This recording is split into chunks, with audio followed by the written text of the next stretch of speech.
Well, welcome everyone. Thank you for joining our leadership exchange in city management. We are joined today by a friend and I guess colleague of mine in some ways, Cliff Keheley. Cliff is the city manager of the city of Mesquite. So remember that we'll do an interview here. You'll get to hear from Cliff about his journey. And then at the end, we're going to have times for questions. So get those questions ready at any time. You can send them in through the chat, and we'll get to those at the end. Cliff, thanks for taking time. I know you're a very busy man. Thank you for taking an hour with us today. No, I appreciate the opportunity, Kevin. I don't always enjoy talking about myself. I'd rather talk about city stuff, but uh, I'm happy to participate. Well, I appreciate it. You sharing your story and talking about yourself, I think people will be able to identify themselves somewhere in your story. So you're helping out a lot of people. So the first thing is just at a kind of a Reader's Digest version of your journey in city management. Well, certainly. So I started out needing an internship to graduate from my MPA program. I had no clue that I was interested in city management. I thought I would lean more towards economic development or something like that, or maybe even go work for the state. So I found myself in Mesquite, working as an intern in the community development department, working in public works and economic development and planning, and really just got interested from there and spent a few years there. Got moved up to the city manager's office, and then the city manager, who was a mentor, Ted Barron, gave me the opportunity to go work in a department called Community Services, which was a hodgepodge of everything from a senior assistance program all the way to transportation for elderly and disabled. It was uh, animal services, just pretty much threw everything into that department. So it was a good overall experience. And then we needed a Parks and Recreation director, and at a time when we were cutting budgets and trying to do some things that were probably not so popular, so they gave that one to me as well. And then moved up to assistant city manager, and then I was fortunate enough to be appointed city manager in 2015. So I've been city manager for about 10 years. And you came on as an intern when? What year? Oh, that was December of 1994. So Wow. I've been in Mesquite for 31 years and counting. Wow. Um, did the city have computers at that time in 94?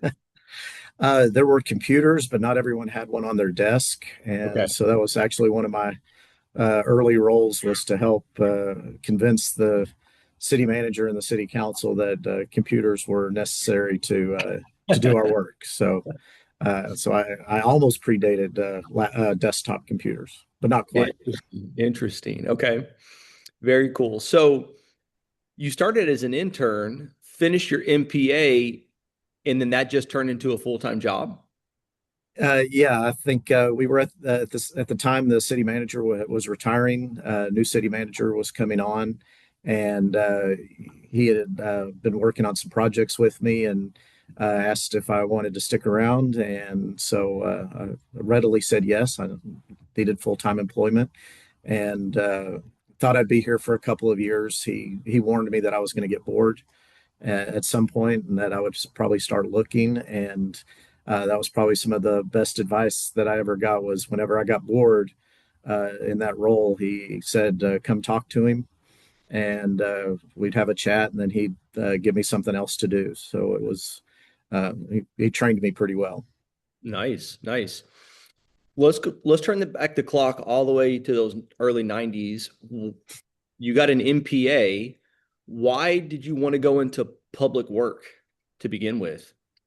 So all through college, undergraduate, I was ready for law school. I was working for a law firm, a big firm here in Dallas.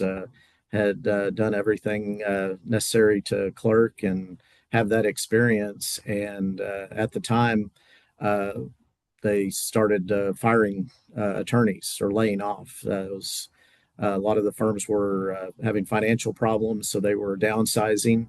And so part of my job was escorting lawyers to their car with their box of uh, from their desks so they didn't steal any files. And so that made me really question what I was going to do. And I was very fortunate that my parents were in state and local government. So I kind of knew what that was. It's how I kind of drifted towards public administration. And like I said, I was thinking I might go work for state or federal government or something like that. And then but yeah, that's I knew that city government existed because my dad worked for the city of Dallas for 25 years, and so I knew all about it and didn't really think that that was what was interesting. No one thinks what their parents do is Right. interesting until you really get down to it. And I really found that it was always interesting. There was always something new, and so again, like I said, during the internship, I kind of caught the bug and stuck with it. Okay. Okay. So that first director role of community services, you were about how old? Oh goodness.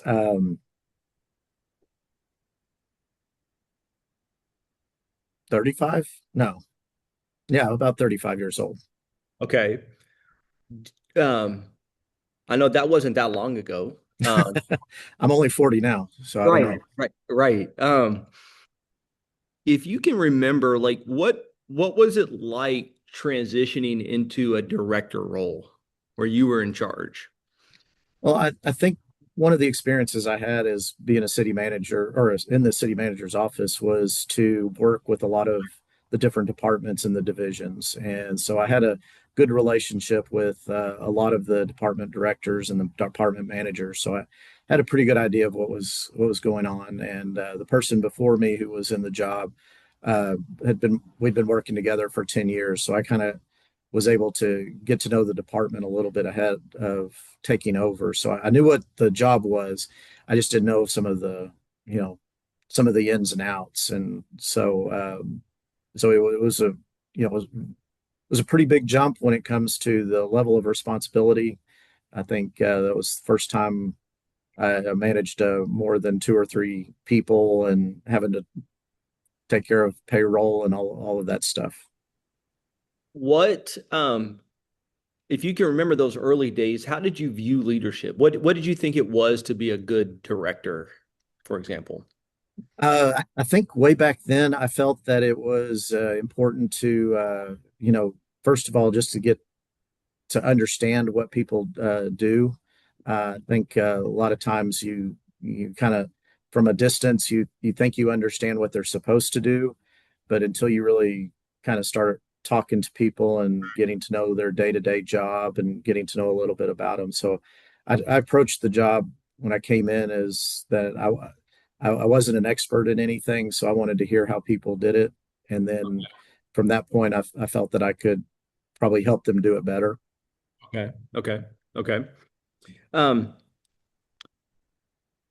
when you look back, and then you became Parks and Rec director, those early leadership days, where do you feel like you transitioned to a leader well? Where do you feel like you bumped your head a little bit? I think when it comes to things that when I look back, I think I did a lot of things well in trying to uh, get everyone to understand their role in the organization and understand the mission.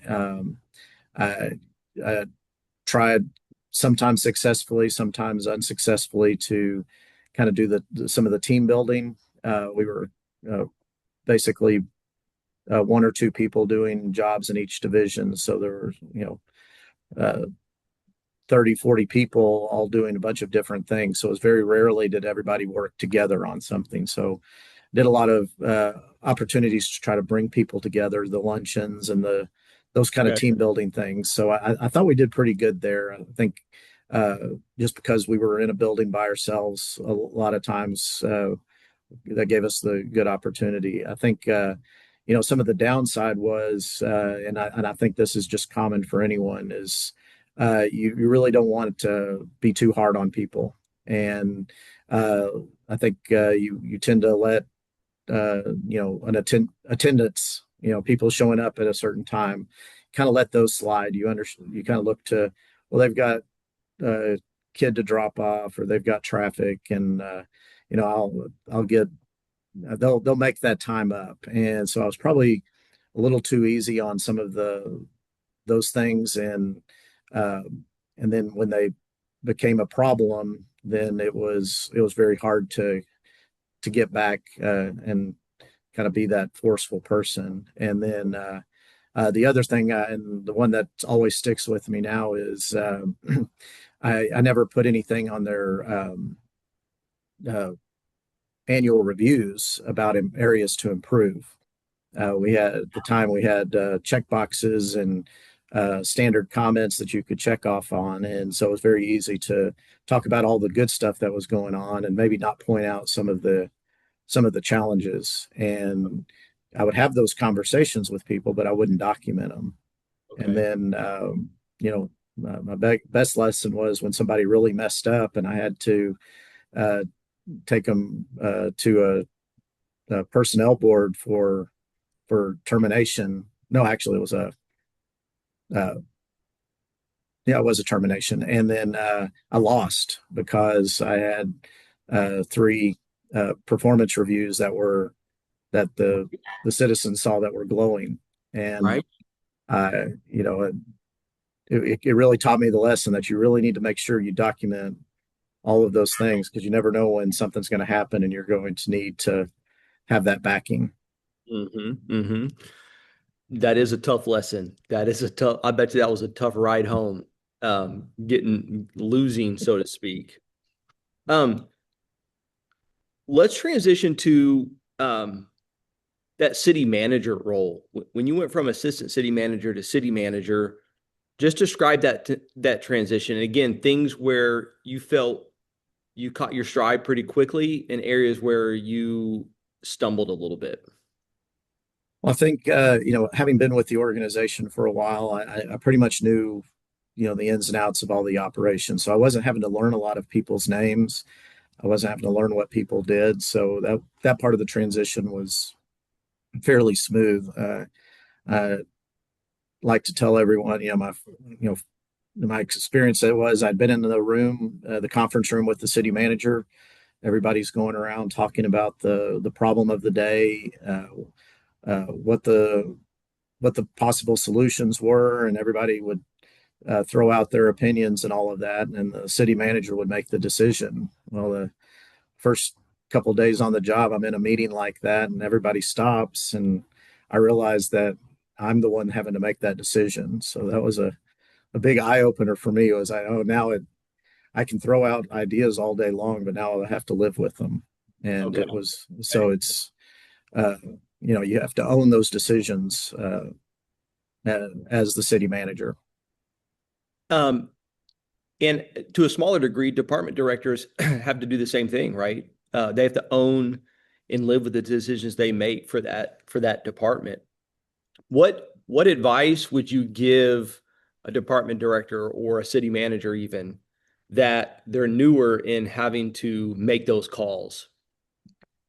Well, I think you're never going to have all of the information that you're going to want to have, and there's you can always overthink some decisions and try to make it a perfect decision. It's just never going to be perfect, but you want to make it as right as possible, and then keep track of where you're at so you can make adjustments. So if you do miss the mark, or if it doesn't hit right off the bat, you can step back um, and make the adjustments. But even if you've gone with somebody's idea, so if there's a staff member that proposed a project and you you supported it and you put them out there, you can't hold that person accountable. It was ultimately your decision, and so never place. Always take the blame, give somebody else the credit, Right. and you know that and just be able to kind of talk through afterwards. You can kind of have a debrief on where you could have done better, so the next time you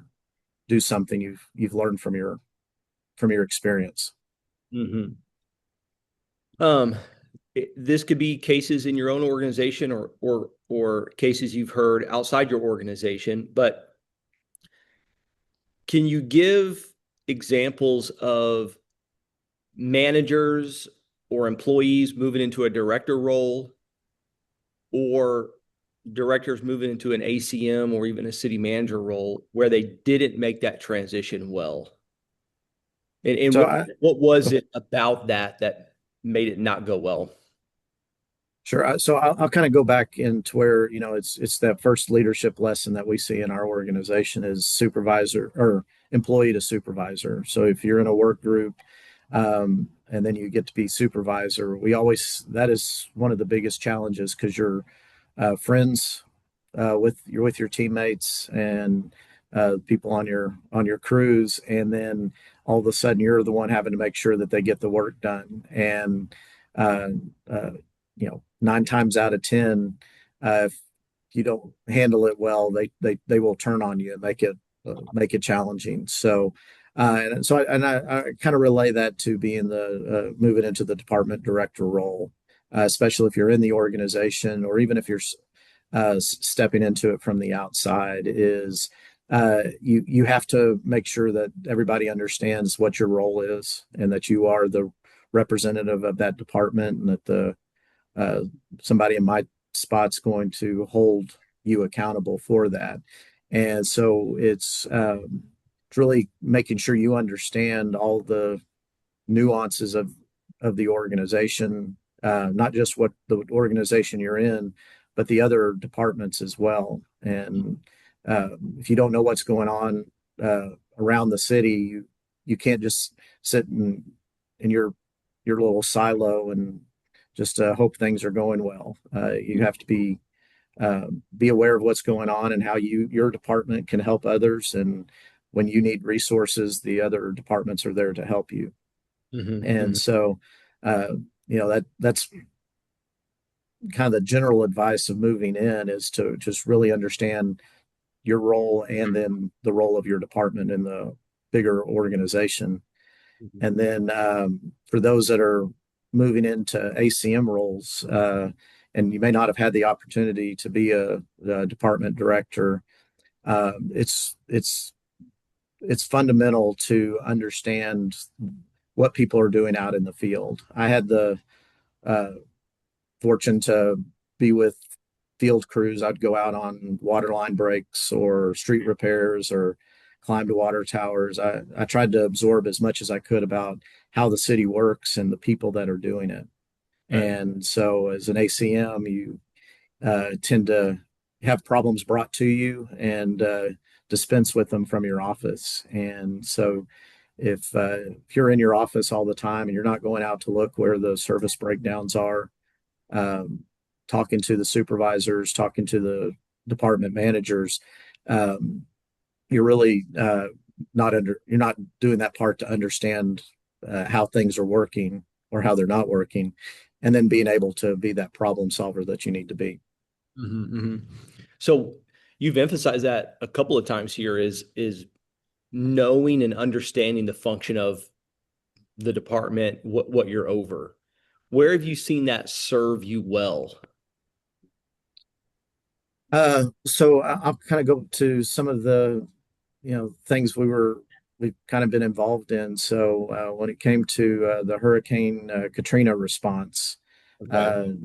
one of my responsibilities was, and I was a brand new director at the time, but we had busloads of people coming into the community, and the whole city operation kind of pulled together to handle all of these buses and then help distribute them to um, shelters. And so uh, my role was kind of handling the community side of it and donations and supplies and logistics. And I knew exactly who to call and what to ask for, what equipment was needed, what we had, what we would need to get from somebody else, and those sort of things. Because really, there was no plan, there was no exercise that had prepared us for this. We were making it up as we go. So just being able to even know who to call to for help.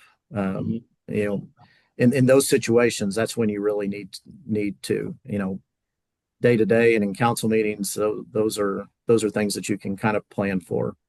Right, right.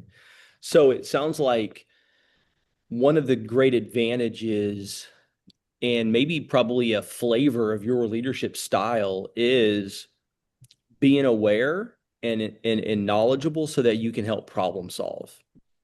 Um, what what have you seen by way of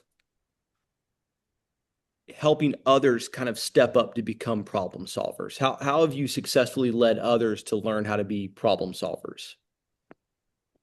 Well, I think part of it is just being able to spend the time and talk with people who, are, faced with some sort of challenge. I try to uh, keep an open door to the department directors and managers and really encourage. And it could go back to partly because I'm a big micromanager at some point, but at the same time, I would much rather talk through a problem that somebody's having, hear their solutions, bounce the questions off of them before they go out and do something that might be against what the council's direction was. They might be uh, running up against a wall that they weren't aware of.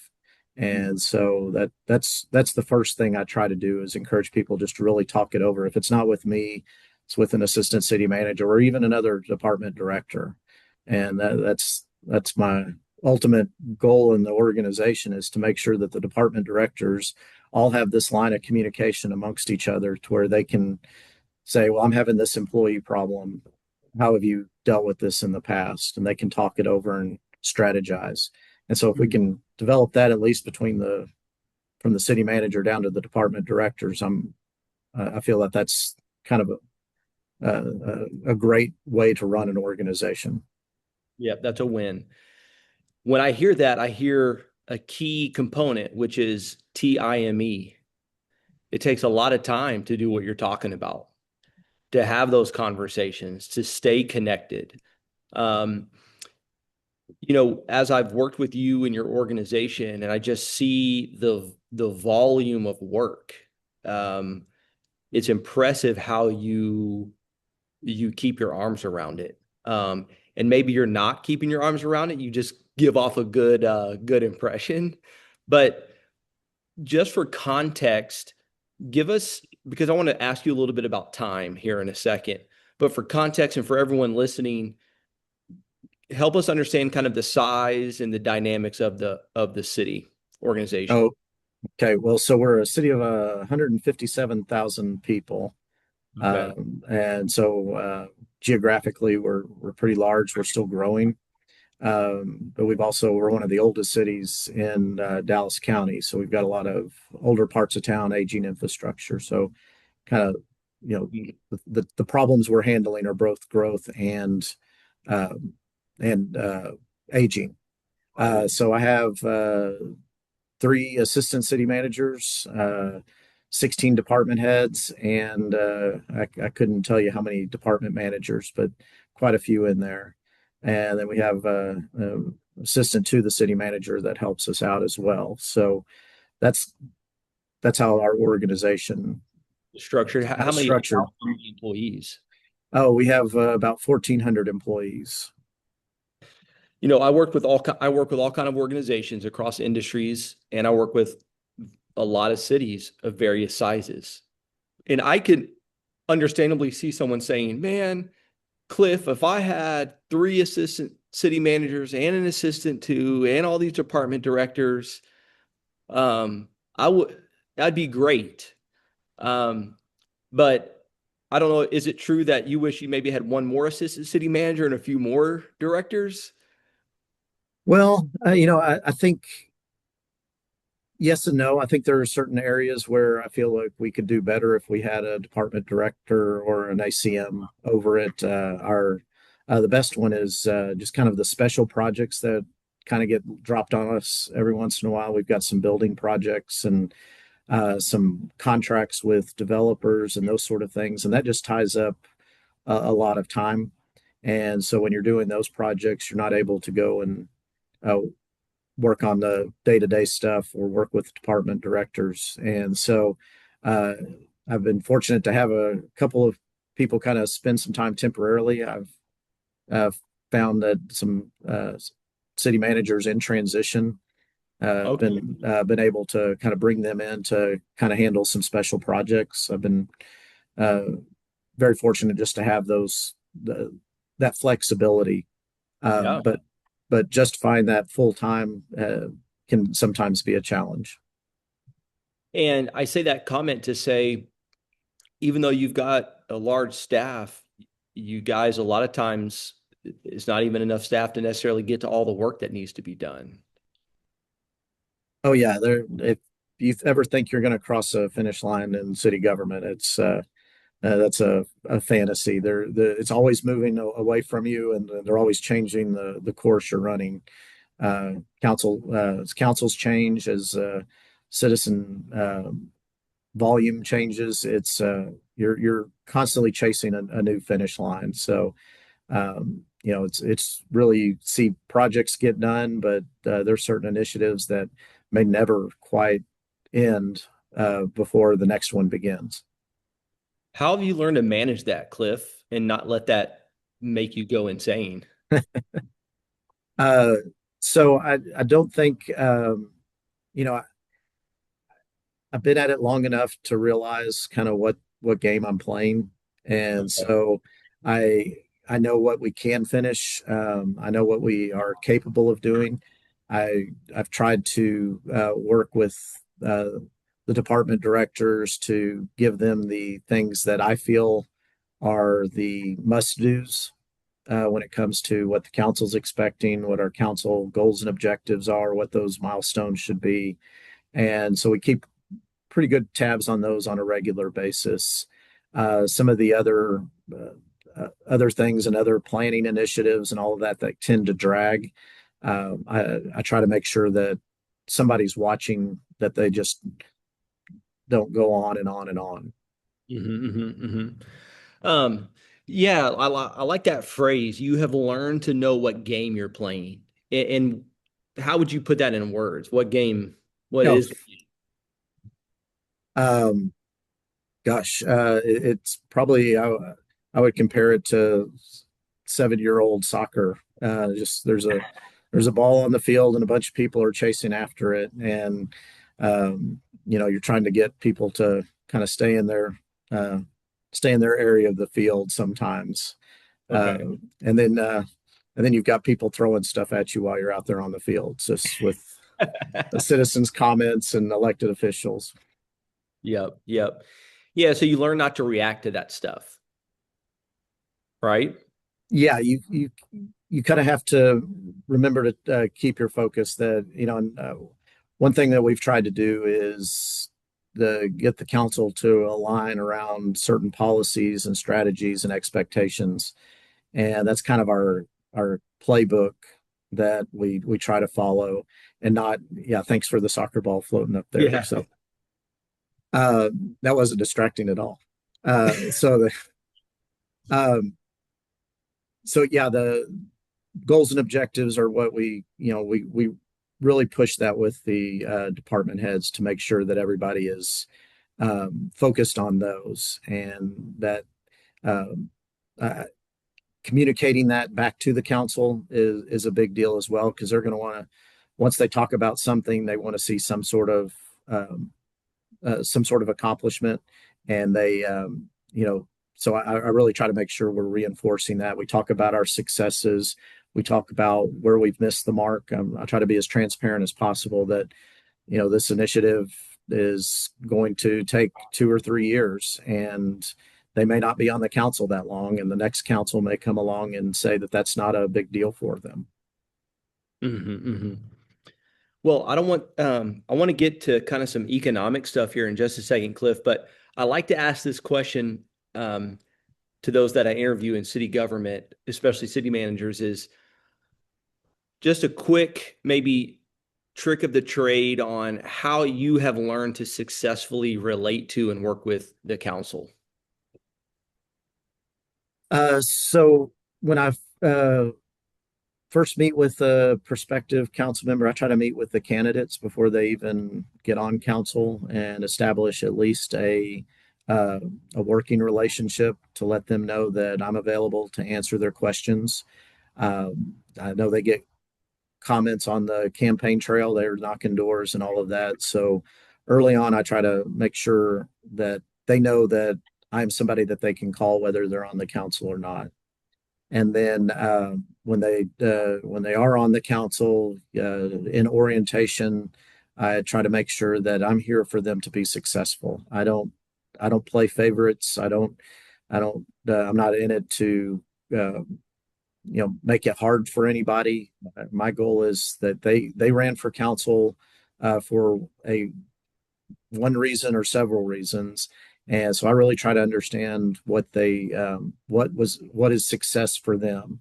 If it's a we've had the one council member that came in and wanted a certain area designated as a park, and knowing that that was the highest priority in that person's life, I mapped that out, worked with other council members. Everybody understood what was trying to be done, went through the process, and we were able to get that done for that council member. And so I really try to see what the, I mean, I wish they were all that specific and that easy. Right.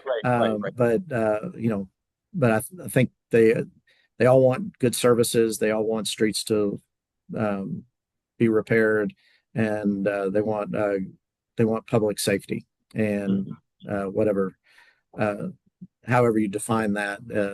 And so I try to make sure I report it to them and touching base. And then when we do have a success, I try to make sure I point it out to them individually so they Mhm. can share that with their constituents. And so, and then it goes back to communicating. You have to over communicate sometimes. You can't assume that council members are going to read every memo or packet that you send them. They're going to read their council packets. They're going to ask some off the wall questions that you're not ready for. They're going to ask questions that you put the document right in front of them, for 2 weeks, and they're not going to they're going to ask that question. So uh, really trying to understand what's going on with those council members is and just Mhm. developing the relationships. We can apply that same over communication to leadership. I know when we're in leadership roles and those we're leading, we feel like we've told them four, five, six times we've been clear, but we've got to tell that seventh and eighth time, right? Just like with the council, you've got to keep repeating those key points. Have you found that to be the case as a leader?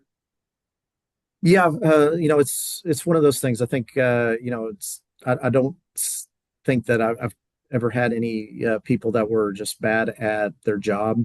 I think that they may not have been really good at communicating to their staff members and communicating to the leadership in the organization. So, I think you can list off a bunch of leadership traits, and you know, everybody's going to have good points on each of them and bad points on each of them. So, I think as leaders, it's essential to kind of communicate to your staff the overall mission, and that's one of my challenges is to make sure that the message is consistent across 16 departments, and Right. it's coming from the council to me to the departments. And so and making sure that those department directors are communicating it through the organization.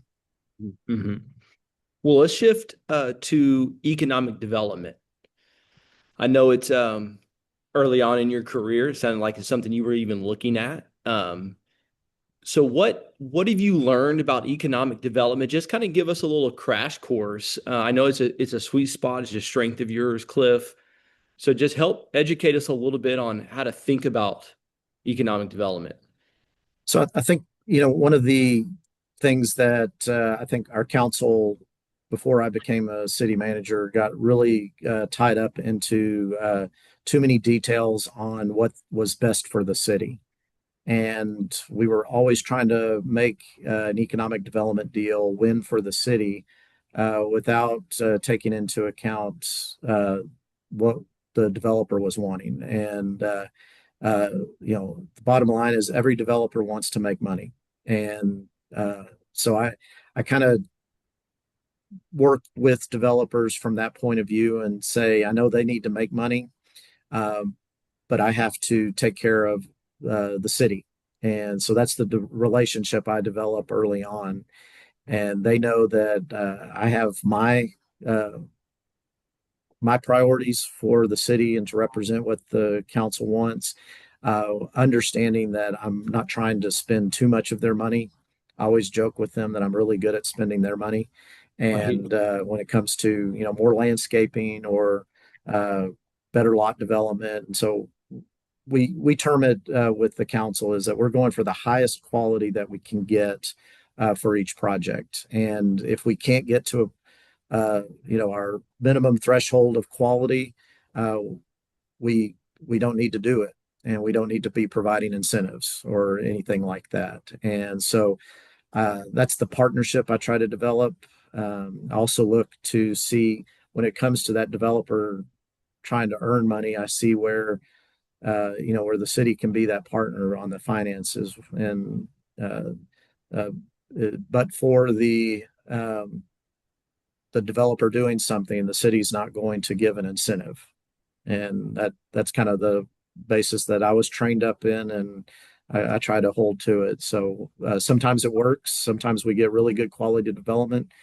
Sometimes we uh, uh, get the best that we can get, and then what I tell developers is that uh, if they're not willing to work with us, this is the wrong city for them to develop in. So I guess what's behind, explain that conviction again about not offering incentives. So, we've worked very well with incentives, and but it's really to try to improve infrastructure. Um, there's got to be a reason why they need the incentive. We don't want to give just a cash incentive just to try to attract somebody. It's not an open checkbook. We need to see some community improvement. We've basically worked with rebates. So if it's a retail store, we will rebate sales tax. So the developer, the company has to have some sort of skin in the game uh, before we write them a check. And Mhm. so now I'll say that all rules are loose. Sometimes we have done some cash incentives, uh, but mainly for in combination with some other things. So there's always got to be that improvement. And then the bottom line is you have to also look at what it's doing to the tax base or to the community. And we've tried incentive policies that have been, you have to put in a certain dollar amount or certain number of jobs or certain pay level, and always something gets in the way when you have those hard and fast numbers. So we try to look, it's kind of squishy when it comes to what we're looking for and how we work it through. Mhm, That mhm, probably wasn't mhm. the best way to answer that, but No, it's great. It's great. Um, what about capital planning? I know it's a strength of yours as well. Like what's your mindset on capital planning? so and no fault to anybody before me, but when I became city manager, we had planned and designed and received funding from the county on three different projects that we never built. It was kind of a scatterbrained approach to we want to build this road. We go to the county, and county gives us funds. Then we don't fund it, and we want to fund something else. So we shift the money. We were always going to the county. So I got pulled aside early on, and county said that was probably not the best way to do it. And so uh, what I did was I pulled everyone together, and we really decided what our priority list was, what we really needed to be doing, working with finance to see how much we could afford. Just for those of you who are not finance people, the city manager always wants to spend more than the finance director will let them. And so that was always a kind of uh, guiding factors: what we needed and what we could afford. And then we tried to put those projects together and maximize resources. So, uh, keeping us on a path. Everybody can develop a 10-year capital plan, but there's always going to be some need that jumps in front of the other. So I'm not trying to say that you have to have a 10-year plan, but uh, at least when you're going to build something, go ahead and have your plan to fund it, get the outside funding that you can, and then stick to it. And so we've been able to be a little bit more aggressive on some of these large roadways that we've had to rebuild. A lot of park projects we've been able to uh, rehabilitate an aging park system, and then do some additions like a skate park and spray pads, and redo concession stands. And so we've made a lot of progress just by knowing what's coming up and how we're going to fund it, and then sticking to it. And Nice. then we don't compete amongst departments. That was one of the other things we had, that the public works director would always gobble up as much of the capital funds as possible, without any consideration for any facilities that we needed or anything like that. So we would overextend ourselves and we weren't able to do anything. So with this process, we've been very aggressive. We've built 3 fire stations in the past 10 years. We've got a fire training facility, about to build a new police gun range, water facilities. We've been very, capital wise, we've done a lot over the past 10 years that uh, speaks to the process working and making sure that we still maintain adequate reserves. We're not, it's it ultimately following the big the balancing act that city finance is. Good, good, Cliff. Um, well, let's put a bow on this and then we'll open it up for questions. Cliff, what, whether we have a manager or a department director or an assistant city manager or city manager on the webinar here, what piece of advice would you want to leave with them about leadership within city government? Um, so I don't try to pigeonhole or find an exact model of what leadership is. You have to develop your own style. Everybody has a different personality. Some are introverts, some are extroverts, and all of that. So, really, it's understanding yourself and how you relate to people, and trying to make the most of the things that you're good at, and then the things that you're not so good at. Find good people to have in your organization that can help you, you know, help you with your shortcomings. Mm-hmm. No, I like it. I like it. Okay. We'll open it up for questions. Anybody want to chime in with any questions for Cliff?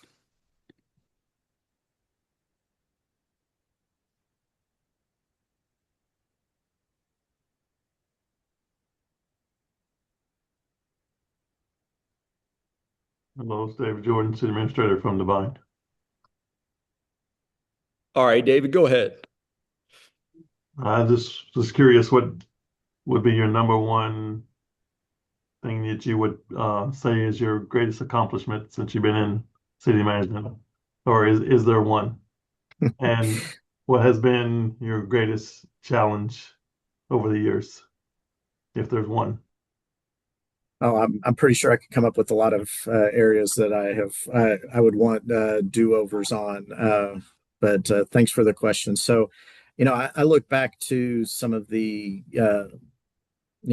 besides the economic development stuff. I've been I'm just happy to see us push the city as far as we can. So, but I'll go back to kind of our responses to different things that have just popped up over the years. So, those of you who were probably born after the year 2000 may not know Y2K. And so that was when we thought planes were going to fall from the sky and every computer was going to um, crash. And so I kind of led the public works effort of all of that, making sure, you know, we all really were confident nothing was going to happen, but we had to be prepared. So just the level of planning on that, and that was probably one of the first things that I was really involved with, working with department directors and managers and supervisors.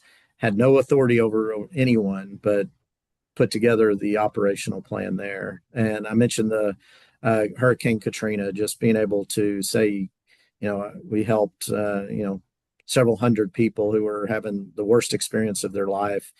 When they got to Mesquite, they'd been on a bus for so many hours and all of that. And just seeing people who are just thankful for a bottle of water, fresh clothes, just that sort of thing. So just being able to coordinate and be able to respond to those things. And then I'll just say that I'll even take it to the person who's having a problem with their neighborhood and they've got a problem neighbor, and being able to sit down and effectively talking them through the problem, how they can resolve it, what the city can and cannot do, and they call me back a couple weeks later and say everything's better because they took the time to call me and I took the time to talk to them. So those are there's hundreds of those examples, but those are the things that I can look back on and those relationships I built.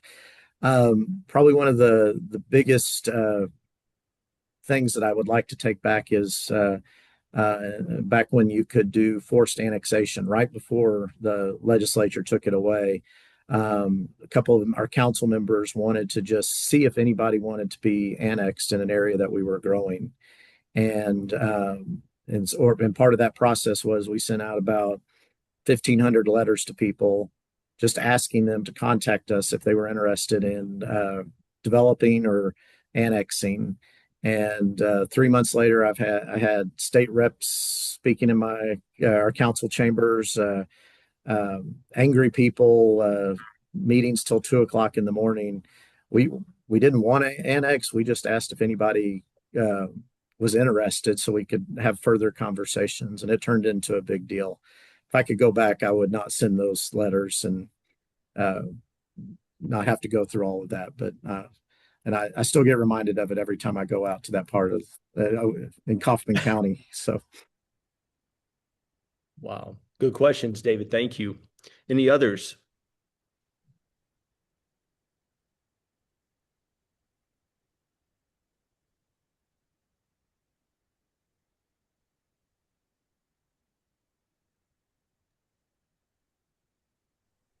I have one more if nobody else does.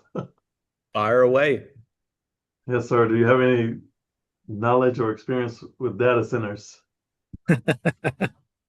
good timing. We actually had our first data center come in. It was allowed by right, but they wanted to adjust their parking requirements. We had something in the plan development that they were going into that limited or required them to have so many parking spaces per square foot. So that came to council and started a really heated debate over data centers and what they were and what they weren't. I think the general idea is that those big mega giga centers out in West Texas that have all the noise and water issues, that's what was going to be going in this part of town. Uh, Several thousand feet from any residence. We thought it was a good location. And so we're becoming better acquainted with data center regulations. The key factors are water and power and noise, and I think we've got a handle on things that we can do to make sure that they are not going to be heavy water users, that they aren't going to create all of this noise, and on the power side, just the thing I've learned is that there's a threshold. ERCOT gets involved after so many megawatts on power, and most of them are trying to stay under that, so they don't have to go through the ERCOT process, which means it's going to be a smaller center and probably better for the community. So uh, we're learning, and I'm sure I'm happy to give my email out there. Feel free to just go to the city's website and email me. I'll share any of those experiences. If you've got some yourself, I'm learning as I'm going. Nice. Yep. So, Very relevant. Kevin, one thing that I would just kind of go back to on some of the role of the city manager and some of the leadership stuff is one of the big things we're talking about in TCMA right now is mental health and the stresses that are placed on you because uh, besides running the organization, you've got people out there on these Facebook groups that are saying anything and everything they want to about you, about the people you work with, about how terrible you are at your job, and without even commenting on developments, without any understanding of what the project proposal is. So it can be taxing. I tell the city manager job is 24/7. You never know if you're going to get a call in the middle of the night from your police chief. You never know what you're going to have to deal with. So it does create a lot of stress, and uh, people handle stress in different ways. There's healthy ways and there's unhealthy ways. Uh, and you know, you tend to learn the unhealthy ways aren't good if by experience. So what we're really trying to do is encourage everyone to take the time and at least once a year do a mental health check-in.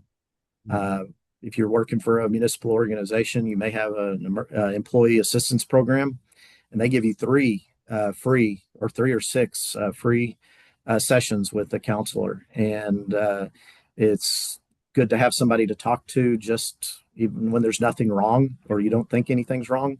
Um, uh, you gotta do that self care as well. Uh, I'm not the best example of this. This is the things that I'm working on, but you need to take time. Uh, there's a lot of stress, especially budget time. You need to make sure you're taking an afternoon off if you can, or not working until late at night, or taking work home with you. You got to make those times for yourself. And then you throw in a family and all of that kind of stuff. You have to be present for them as well. So managing yourself is just as important as managing your organization and your employees. And really, and the other side of it is you need to be on the lookout for people in your organization who may be having some issues. If you get wind of somebody having marital issues or a death in the family, it's making sure that you're reaching out, or that department director or somebody else under you is reaching out as well. It's those touch points that mean a lot to people. If you've been in those situations, just somebody asking how you're doing, or I mean, you don't have to be a mental health expert, but if you see somebody in crisis, you need to make sure that you do step up, just as you would if they had broken their arm. You're directing them to a professional to take care of the mental stuff. Yeah, great point. Doesn't TCMA offer a mental health outlet? It's in transition right now, but we did try an EAP type program through TCMA. It was not heavily utilized, so I think they're going to be announcing something here shortly about uh, the changes that we're making. Okay. Okay. Got just a minute or two left. Any other questions? Hey Cliff, it's Rachel. How are you? Doing good, Rachel. Good to Good. see you or hear You from you. too. Thank you. I just wanted to check you. You touched on it a little bit, but I want to know kind of your thoughts on how someone that's coming more up as opposed to out would better handle the kind of general incivility of people that is persistent in our industry right now. You've got folks that will come to meetings with pitchforks and fire and do the same online. But those of us that are really passionate about service and doing this for a long time to come, there is a sense of volatility in it, and you want to combat it with grace, right? And a smile, but it can't always work that way. So I wanted to get your thoughts kind of on that, if you wouldn't mind. Sure. So I always try to tell people that if somebody's coming to the city for any reason, it's the most important thing in their universe at that time. And so you kind of have to treat it that way. You have to show the respect to listen to them and hear them out and really ask the questions where you can really try to find out what their actual problem is. So that's how I try to handle those, those service issues. And then the people that just want, there's going to be people out there that are just going to spew craziness and hatred just for the fact that somebody's going to click the like button on Facebook, and that's what motivates them in the world. So being able to just discern that motivation really helps. Uh, I've heard some people say don't read the comments on Facebook. I find that I learn more about the issues that people are having by reading the comments. You have to scroll through quite a few dumb ones throughout there, but if you really read into it, you can kind of get a sense on what people are experiencing, and then you can go and say, we need to do this type of communication, or this is where we may be falling short in expressing the need or the why behind what we're doing. So, and then especially when they're the other thing that when they're attacking your employees, you have to decide whether you're going to let your employees take it or you're going to take it, and that's a huge challenge. And I I'm 30 years in. I'm at a certain age that I could probably take it a little bit more. So I'll if somebody's wanting to go say something bad about the police chief, I I try to put myself in that position. So I don't want my employees getting attacked with anything. So I'm going to put myself let them attack me, and I'll handle it. And then um, so that's kind of the role I try to play when it comes to just that volatility. So my employees aren't just beat down, not wanting to come to work, that sort of thing. Because and it happens a lot, and it's very challenging. Well, good. That's a great question, Rachel. Thank you. Well, Cliff, I know you're a busy man with a tight schedule. We're at 2:31. Cliff, seriously, thank you for taking time. We recorded this. We'll send the recording out to all the participants. As Cliff said, you can go to the City of Mesquite website and find his email address.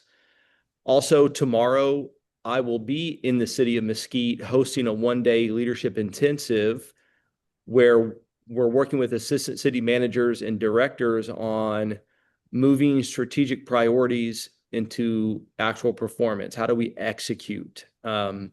And so we've got about 5 seats left. We've got a good group already registered and enrolled.